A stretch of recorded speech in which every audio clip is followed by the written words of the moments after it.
आज से अरबों साल पहले हमारे सन का निर्माण हुआ था, जिसके बाद हमारे सौरमंडल के प्लैनेट्स और उनके चंद्रमाओं का जन्म हुआ।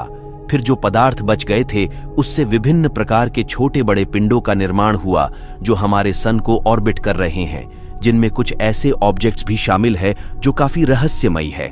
आज के इस वीडियो में हम आपको ऐसे ही कुछ सोलर सिस्टम में मौजूद जगहों के बारे में बताने वाले हैं जिनके बारे में जानकर आप चौंक जाओगे। तो चलिए शुरू करते हैं। यह है एस्ट्रॉयड 2015 TB145, जो दिखने में काफी डरावना लग रहा है क्योंकि यह दिखने में ह्यूमन स्कल की तरह लगता है। और आपको इस एस्ट्रॉयड से डरना भी चाहिए क्योंकि यह एक नियर अर्थ एस्ट्रॉयड है जो कि पोटेंशियली हैजर्डस ऑब्जेक्ट की श्रेणी में आता है। साल 2015 में यह एस्टेरॉयड धरती के करीब से गुजरा था।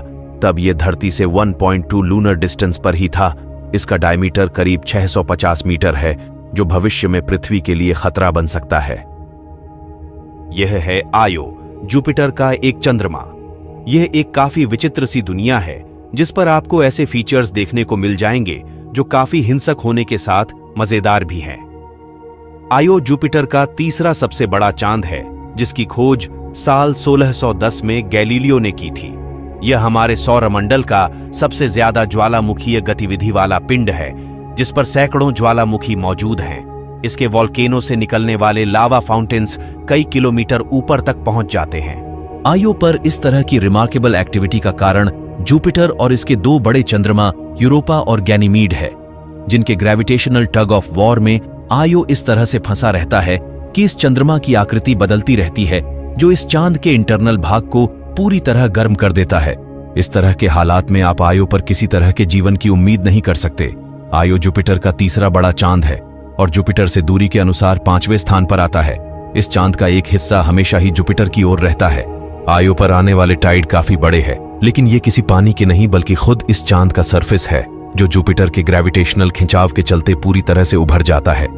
जहां धरती पर टाइड्स की अधिकतर ऊंचाई 60 फीट तक देखा गया है जो पानी में बनते हैं, इसके विपरीत आयो के सॉलिड सरफेस में आने वाले टाइड्स इससे काफी बड़े होते हैं जो कि 100 मीटर तक के होते हैं। आयो पर एक काफी शानदार घटना देखने को मिलता है।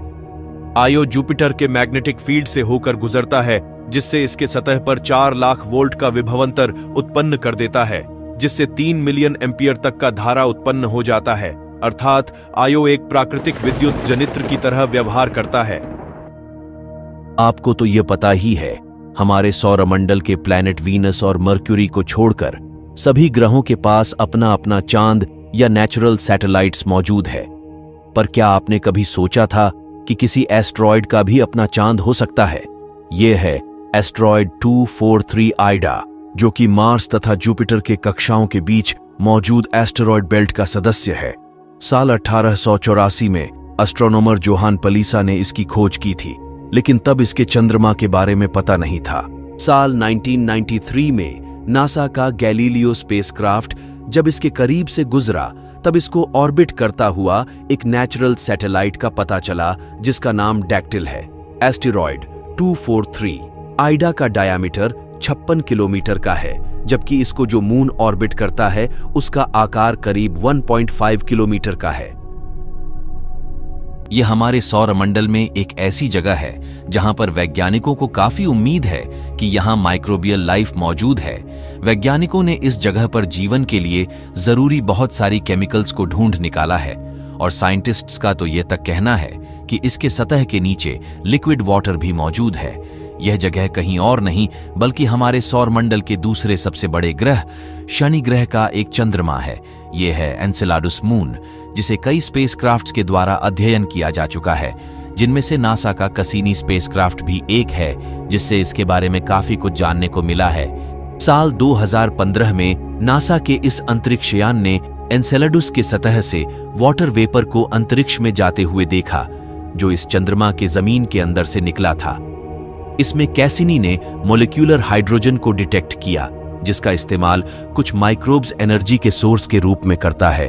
कैसिनी ने इस पर किसी तरह का जीवन तो नहीं खोजा, लेकिन इसने पता लगाया कि इस चंद्रमा के पास लाइफ के लिए जरूरी कंपोनेंट्स मौजूद हैं।